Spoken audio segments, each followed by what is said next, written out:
So I'm going to give you the top 3 reasons why your credit score probably isn't moving as fast as it should.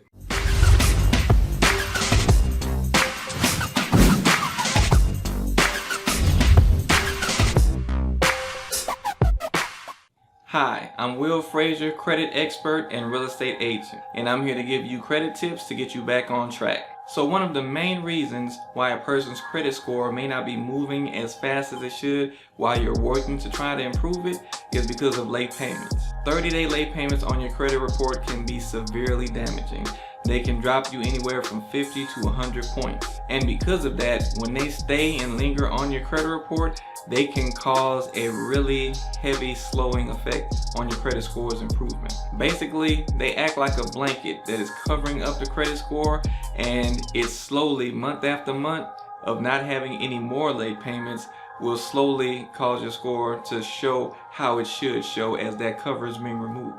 So if you've had a 30-day late payment, you definitely need to get current on that account so the late payments can stop hitting your credit report, because every month that passes from the last late payment will help you recover. But it takes until you get at least past about 6 months from the last late payment to start seeing more of an increase in your score, and then beyond that past a year. Now the second reason why you may still be seeing slow progress with your credit score is because you're doing things to try to improve it, like getting a credit card or building credit, but you still have collection accounts showing up on your credit report. Now collection accounts can have a strong negative effect on your credit score too, and while you're doing all those good actions that you think should be improving your credit score, all of that is being slowed down because you still have those negative accounts on your credit report that you have not dealt with yet. So of course, trying to see about getting those collections removed from your credit report is what will help you progress in that area of your credit score. Now before I share the last reason with you,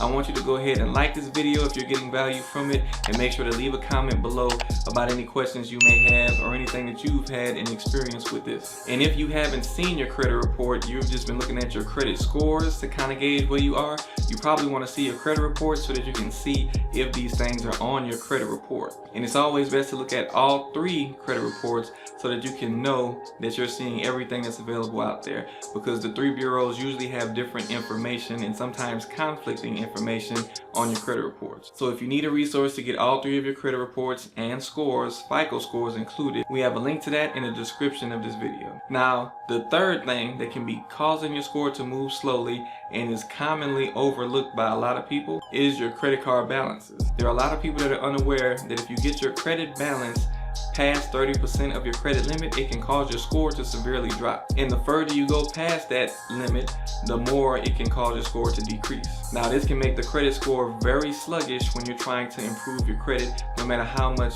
good action you're taking. So it's going to be important, very important, that you try to get that balance down under 30% of the credit limit in order to see another increase. So hopefully I was able to identify some of the reasons that you may be seeing a slow increase in your credit score, and you can go and identify those things on your credit reports and see what you can do about them. So if you're trying to improve your credit score like I think you are, you probably want to know what is a good credit score so that you have something to strive for. In order to do that, I have a video that I created that tells you what is a good credit score in my opinion. So go check that video out so you can get some more information that should help you along your journey. I thank you for watching this video, and I'll see you next time.